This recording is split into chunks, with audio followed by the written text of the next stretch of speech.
Good morning, Vine Church.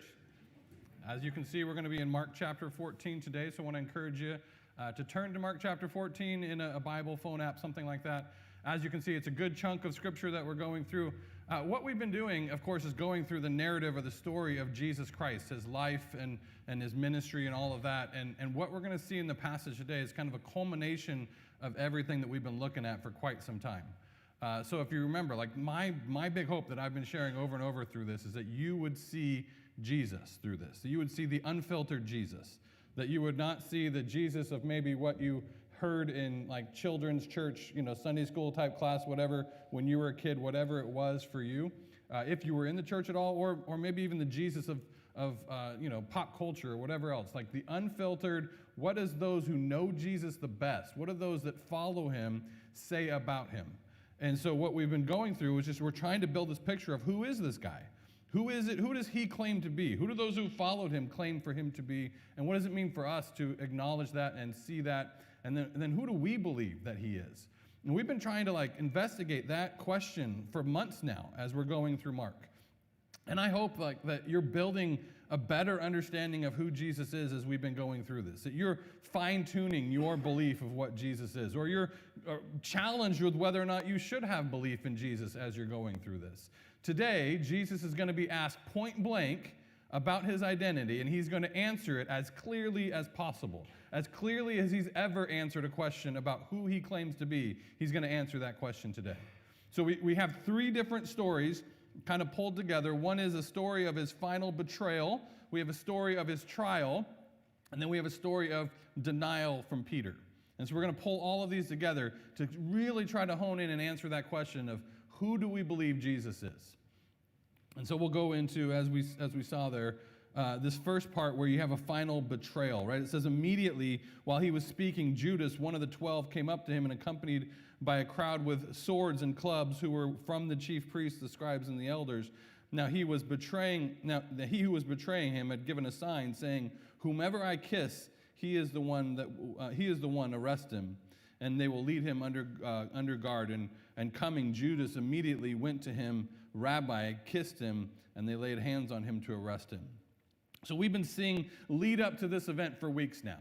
Lead up in the fact that Jesus has said, before even Jesus said, when Jesus was anointed by Mary, you had Judas who is angry that the money was being wasted, and he leaves because of the waste of this ointment when they could have sold it, and he goes and finds the Jewish leaders, and he sets up for a price, he's going to betray Jesus. And so they're looking for the perfect, most opportune time. And this is the time. Jesus is in the garden with just a few of his followers, and it is in the dark, and he's in the garden, he's away from everything. This is their opportunity to pounce.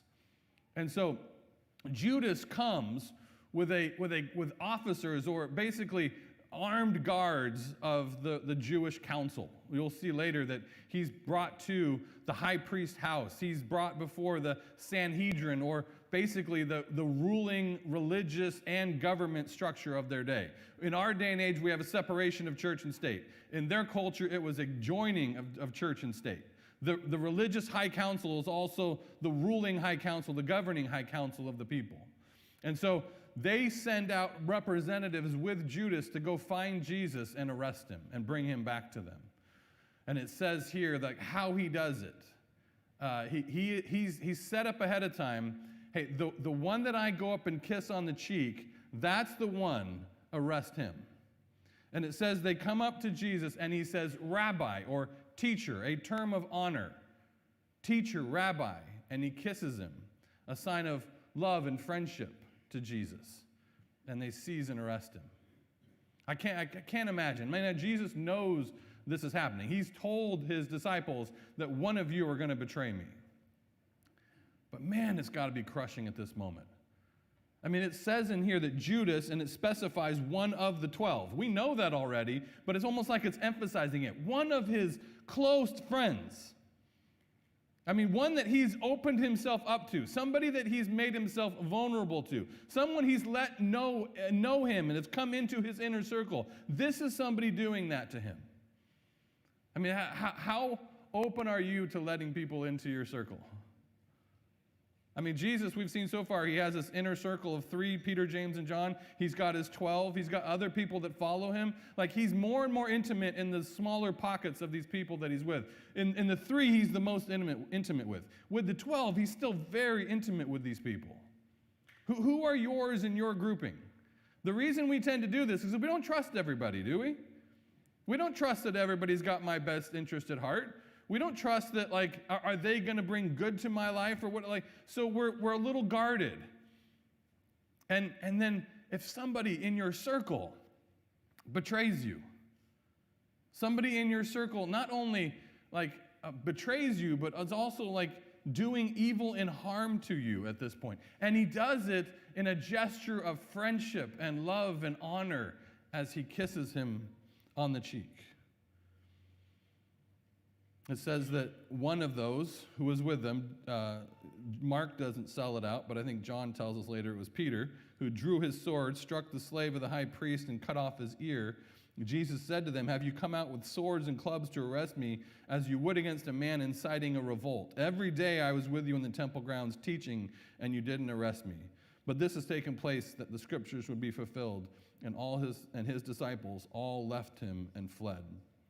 So in this moment, like remember last week, Jesus was praying because he knows what's coming. He's feeling the anxiety, the depression, the stress because he knows what's coming. And he told the guys, okay, now it's time. It's time for this to happen. Judas comes up, gives him the kiss, and they arrest him. In the immediate, like Peter comes up and he's going to fight.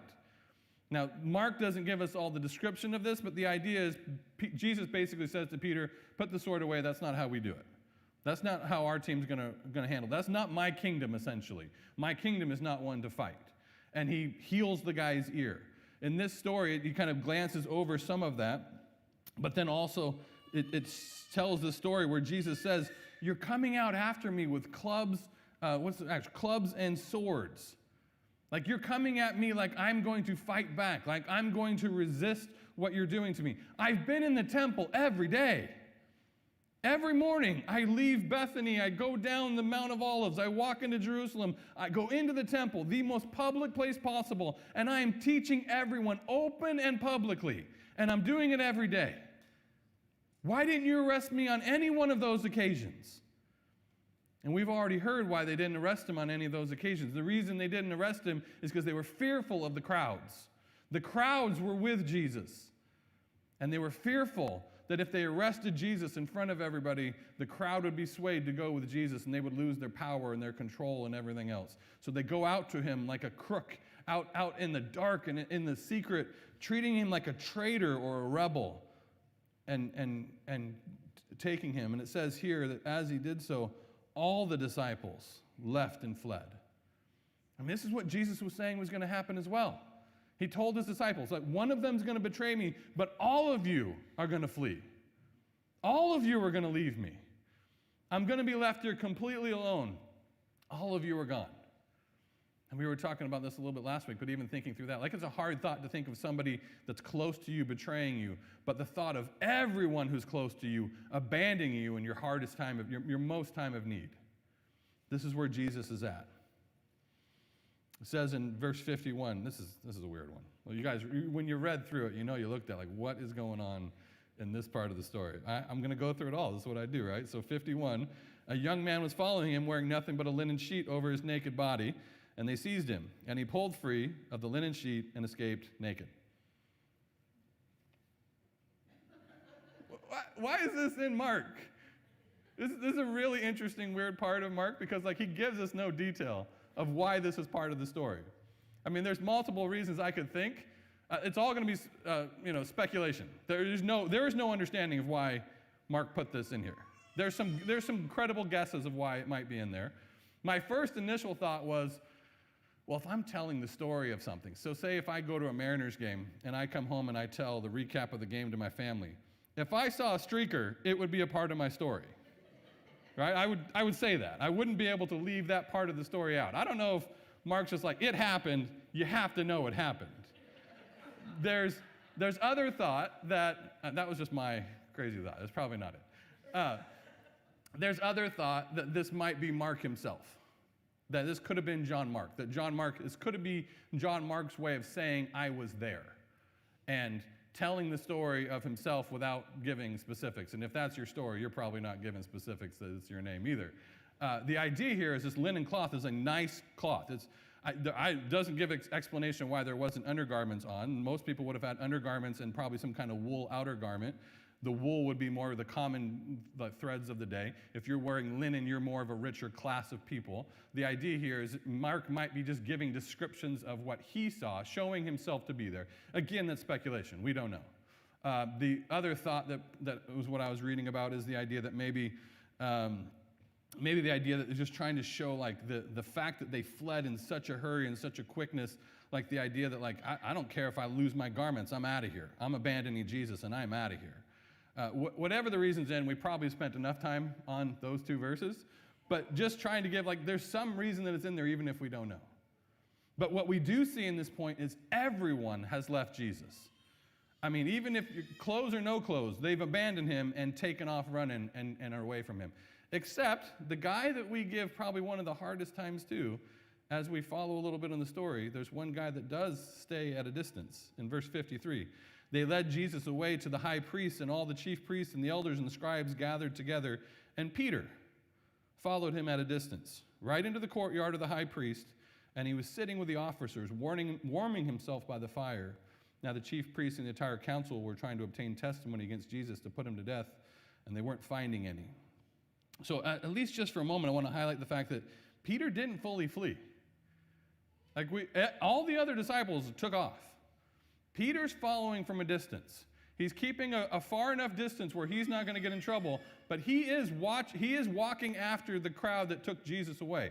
So much so that they took Jesus into Jerusalem, they took Jesus into the high priest's house, and Peter is in the courtyard of the high priest's house. The idea is there's like an archway entry into the courtyard, there's an outside courtyard, and then from there you're going to go into the actual private house of the high priest.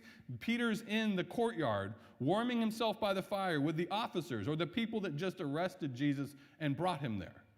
This is risky to some extent for Peter to even be there.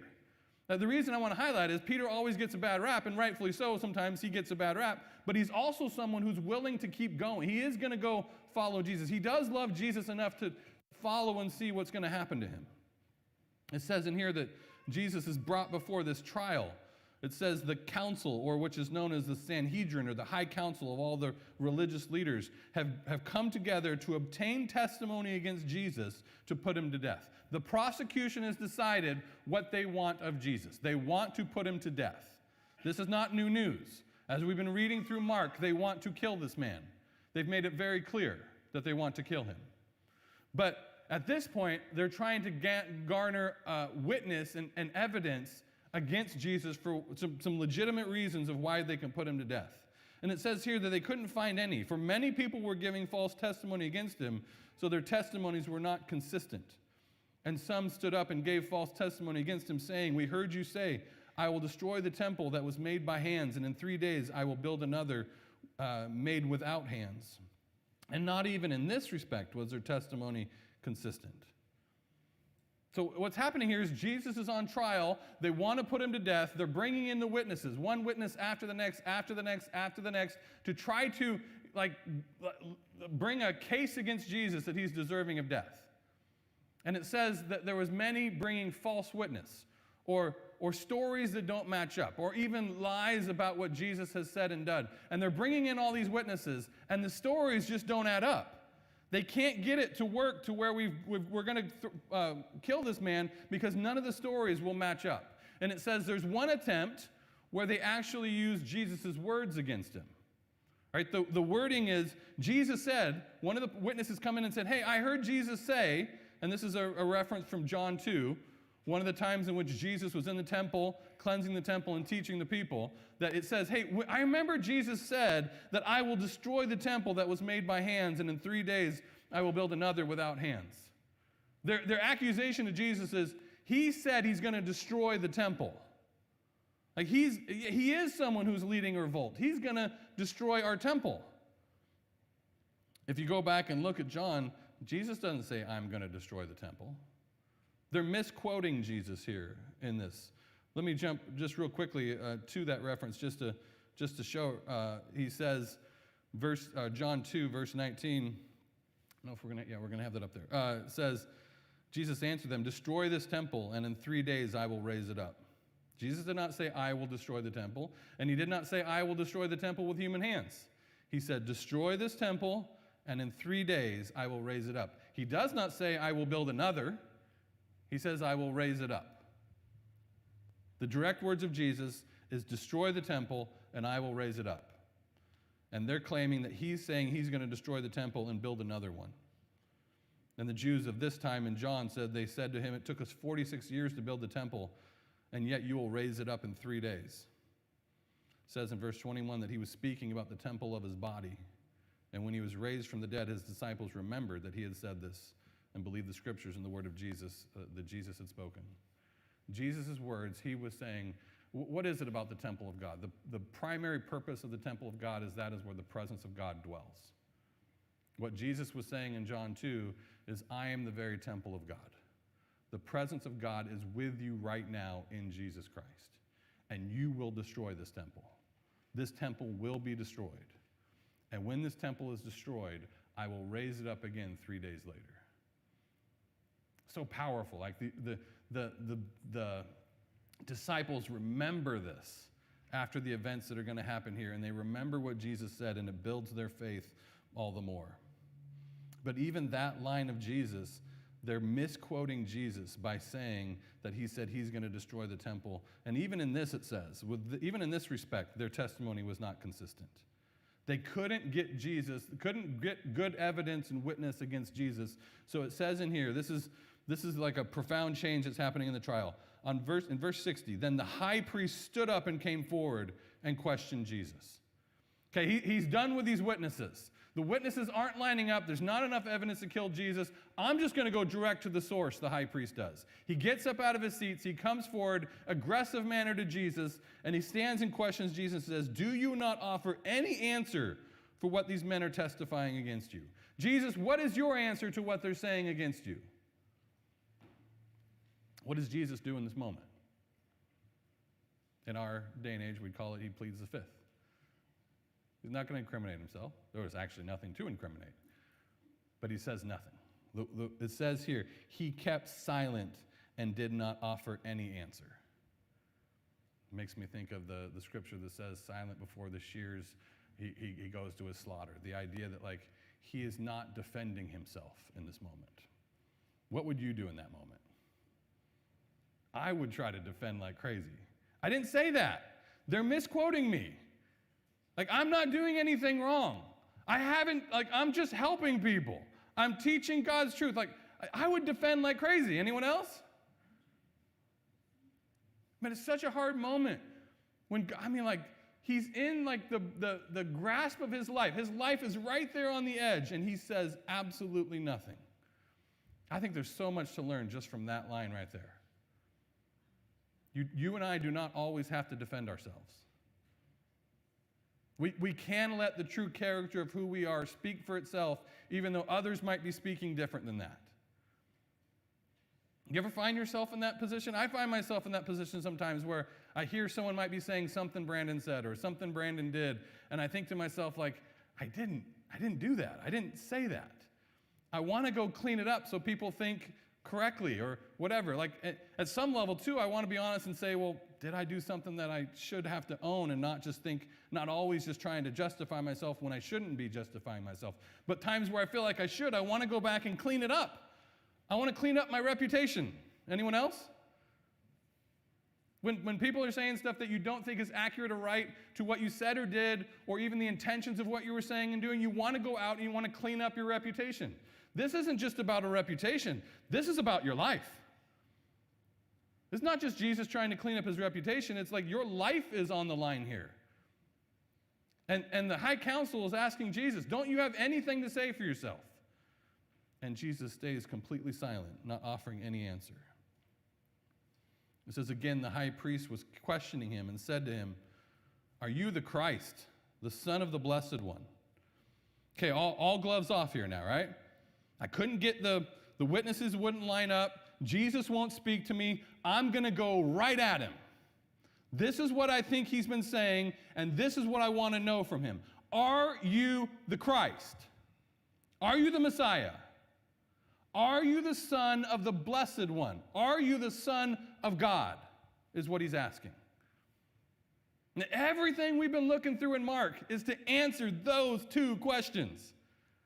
Right? Like I keep saying over and over again, he is the servant king. He is the king of all kings, the Lord of all lords. He is the Son of God. He is the Son of David. He is the Son of Man. Like we've been seeing this build for months to try to understand who is Jesus. And the high priest, he's been watching it all too. He knows what Jesus has been saying about himself. And he can't get him any other way other than just to confront Jesus and say, tell us plainly, are you the Messiah? Are you the Christ? And are you the Son of God? Here's how Jesus answers it. There's going to be no clearer description throughout all of the Gospels or throughout Mark for us to answer the question we've been looking at too. Are you the Christ, the Messiah, and are you the Son of the Blessed One, the Son of God? Jesus answers and says, I am.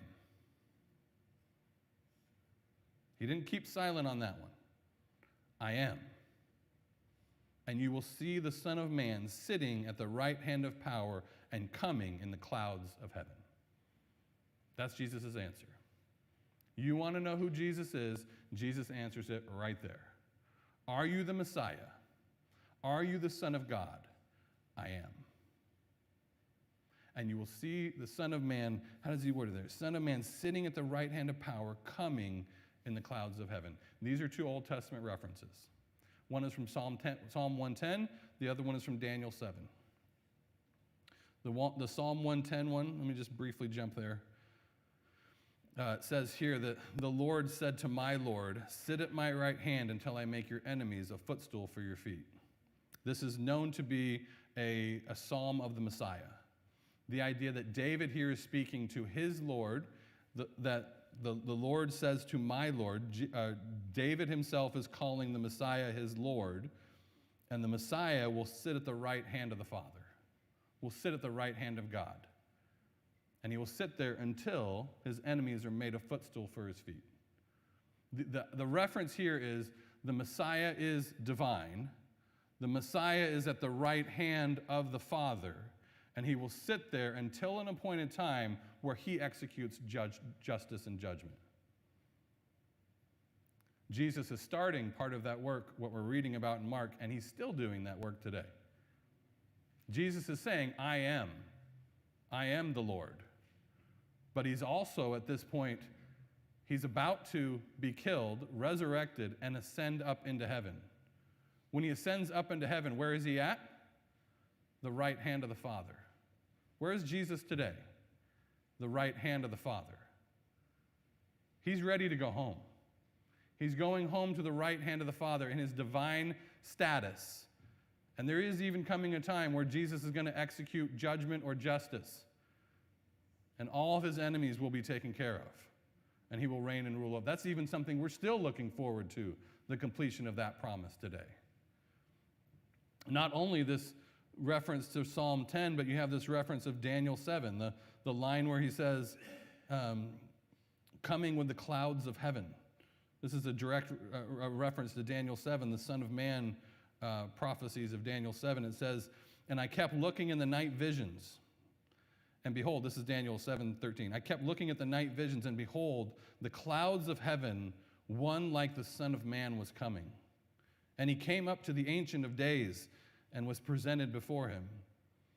And to him was given dominion, honor, and a kingdom, so that all the peoples, nations, and populations, and all languages might serve him.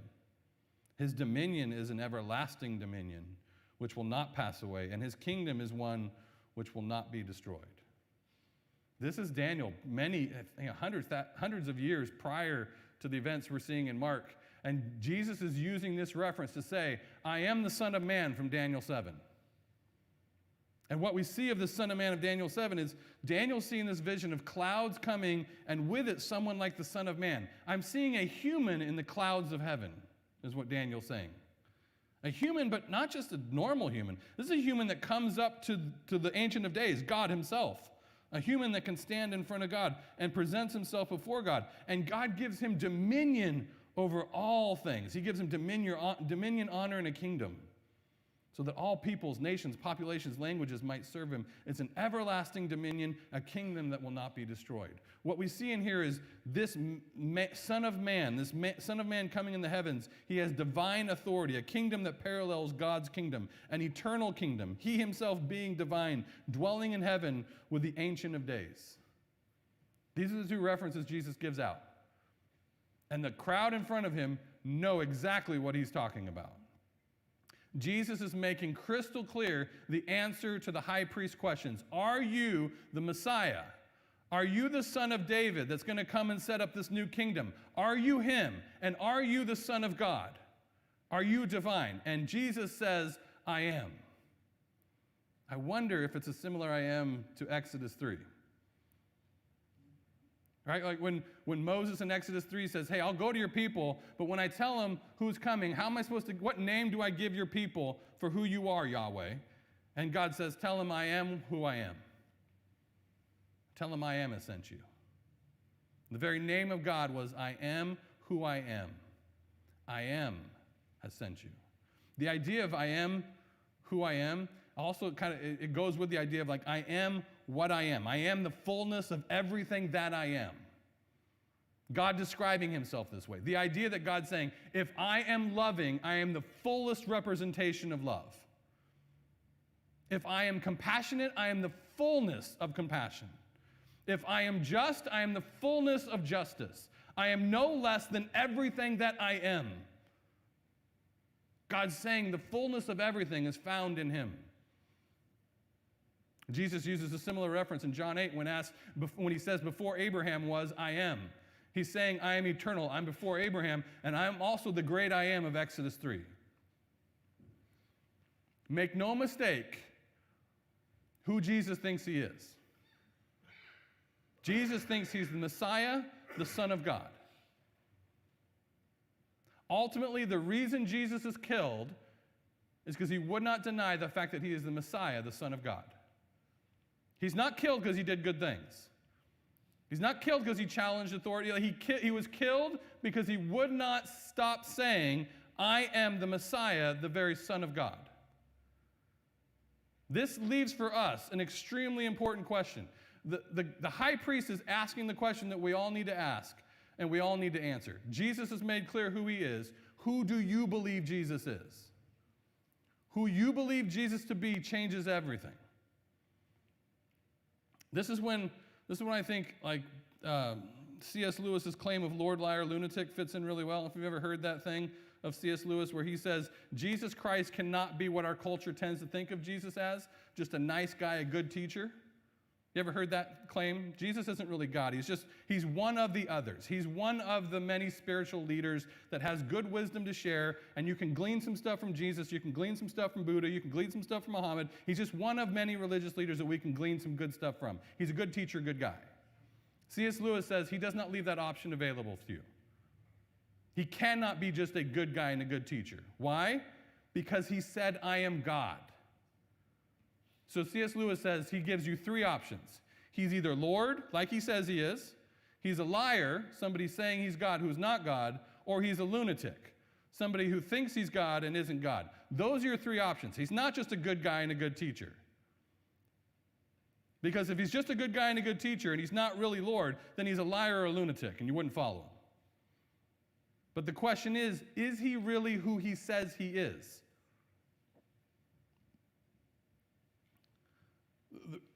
Everything we've been doing in Mark comes to this point. For you and I to ask the question of ourselves, who is Jesus? We know very clearly who he claims to be.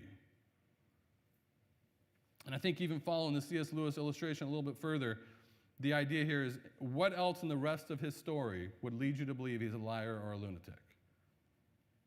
There's nothing else in the story of Jesus that we've seen up to this point that would even lead you to believe he might be someone who's lying, or that would lead you to believe he might be someone who's crazy. What options are available for us to believe when it comes to Jesus? It says here that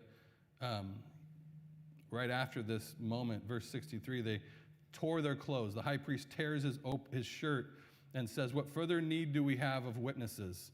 We've heard his blasphemy. What does it seem to you? And all of them condemned him as deserving of death. And some began to spit on him and to blindfold him and to beat him with their fists and say to him, prophesy. And then the officers took custody of him and slapped him in the face. At this point, the high priest hears this response of Jesus. He tears his clothes, saying, this is blasphemy of what we're hearing at this point. And he says, we don't need any more witnesses. Jesus told us plainly who he believes him to be. What do you guys think we should do? And the whole Sanhedrin, the whole governing council says, let's put him to death. He's deserving of death. Why is he deserving of death? Because he's a man who's claiming to be God, and they think there's no way he can be God. What if he's telling the truth, though? What if he's right in what he's saying? What they're doing is believing him to be a liar and untrue. It says they take him, spit on him, beat him, blindfold him, slap him. This idea of prophesying is they're essentially saying, if you are divine, you know who's hitting you. Tell us who's hitting you. They're mocking him, spitting on him, beating him.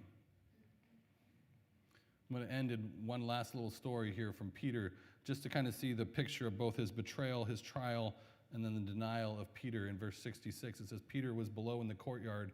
One of the slave women of the high priest came, and seeing Peter warming himself, she looked at him and said, you were with Jesus, the Nazarene, as well.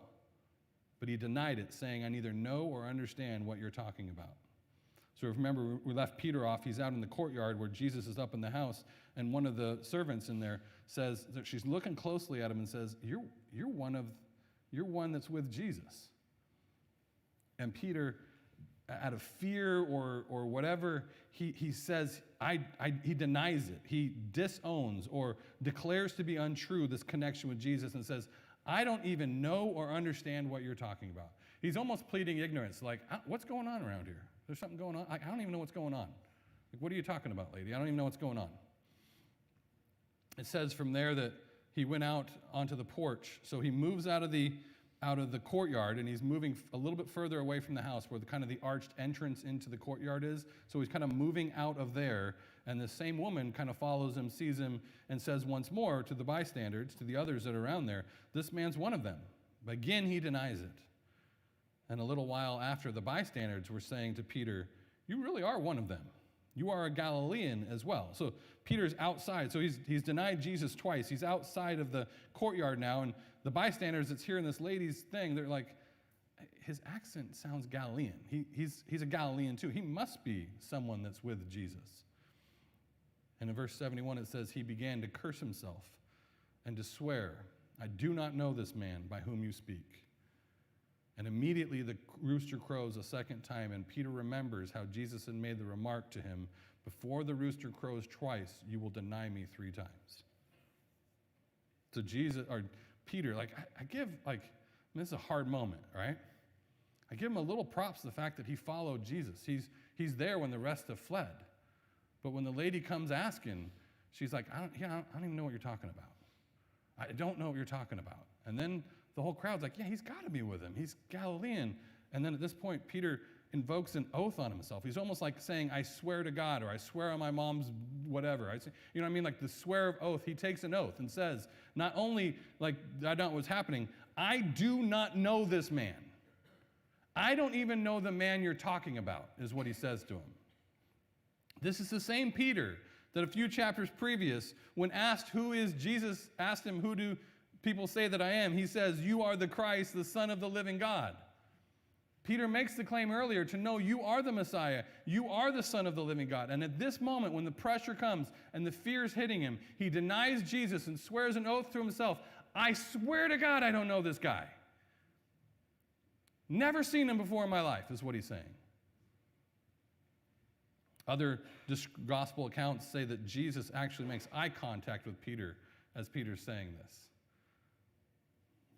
Jesus in that room or coming down out of that room after the trial, and it says immediately this rooster crows the second time.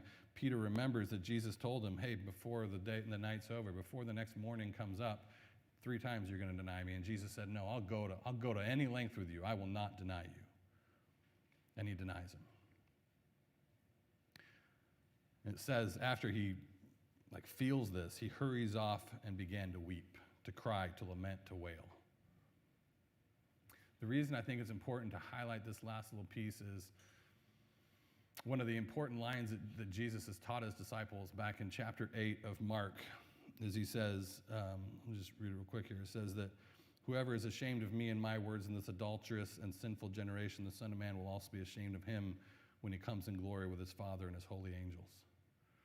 What Jesus is saying, those who deny me, I will deny them. If they don't deny me, they'll be with me in my kingdom, essentially what he's saying. What do we do with Peter at this point? He's denying Jesus. Paul's teaching in 2 Timothy 2:11 says, this statement is trustworthy. If we have died with him, we will also live with him. If we endure, we will also reign with him. If we deny him, he will also deny us. If we are faithless, he remains faithful. He cannot deny himself. I love that last line. If we are faithless, he is faithful. What it means to die of self, or even Zane was referring to it earlier from Romans 6, the idea of if you have faith and trust in Jesus Christ, there's a death to sin in an old way of life, and there's a new resurrected life that you and I are walking in. That person who's walking in this will be one that walks with Jesus, that endures,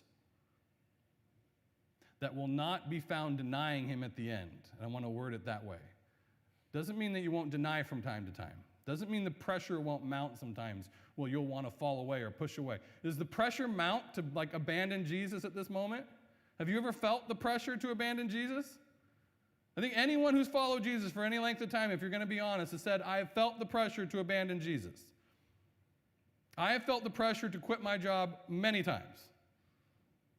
I have felt the pressure to leave Team Jesus and go somewhere where it's much easier. Some of us have acted on it. Some of us have friends that have acted on it, and we see them have acted on it. Peter acted on it. Peter did too. Peter denied Jesus even knowing him in Jesus' time of need. Peter knows what happens here, right? If he doesn't have to fight for Jesus. Jesus isn't asking him to fight for him. Jesus is saying, just stand by my side. Stand by my side in this. Peter knows what happens if he stands by Jesus' side at this moment. Peter's gone just like Jesus is gone. Peter denies himself to save his skin like any of us probably would. Let's not be so hard on Peter. He was there. He didn't flee when the rest of them fled. And when he recognized what he did, there's great lament and weeping. He is broken over what he has done. He is remorseful and repentant over what he has done. And he will become a man that has been given forgiveness in Jesus Christ. The reason Jesus is going to the cross is to forgive Peter's denial, to forgive Peter's sin, to forgive my sin, to forgive your sin, to forgive the times that we want to bail on Jesus and stop doing, he loves us that much. And those that have died to Jesus and lived with him, we will endure. Doesn't mean it's not, so much of the Christian life, we think it's well, there was this moment where I trusted Jesus, and now I just got to go clean myself and make myself better and do all. So much of it isn't about all this other stuff. It's just about enduring. You win if you endure. You don't win if you excel. You win if you're just still there. If you're just still with Jesus. If when it comes time to say who you're with, that you just say, I'm with him.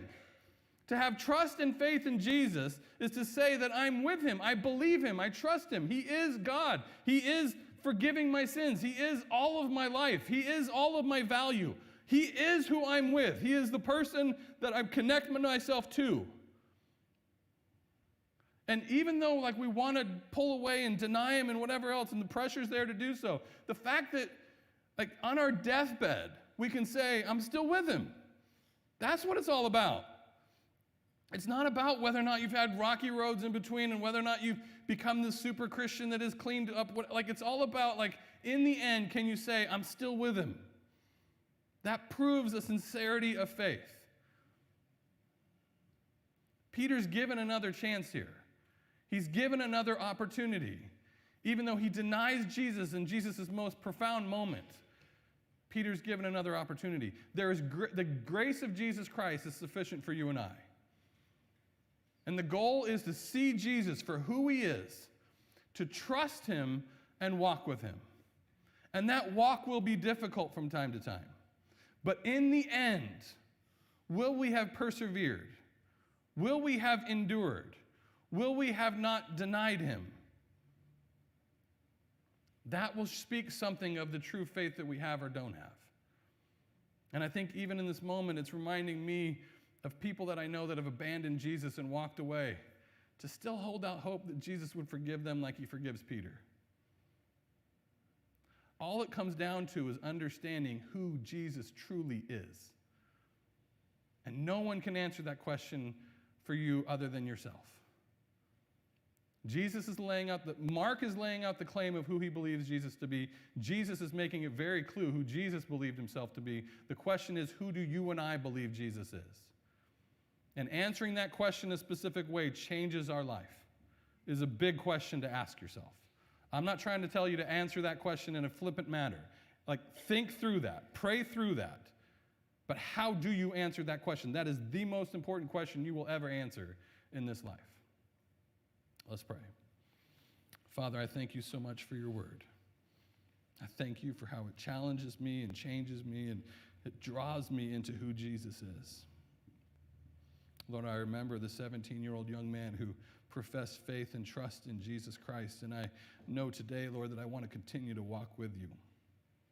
Even in moments where it's hard, and moments where I don't want to, and moments where I want to abandon, and moments where I want to deny and run away. Lord, you're too good. You're too worthy of it. You're too worth my faith and trust and commitment to you, because you have been so good to me. Lord, I trust and I hope that at the end of my life, the faith that I have will prove itself to be sincere, and I will continue to endure. Even though I am faithless, Lord, you are faithful. Thank you for being faithful. Lord, speak to your church today. Help us to grow and increase in our faith, because you are a God worthy of our trust. Lord, we love you and pray this in Jesus' name. Amen.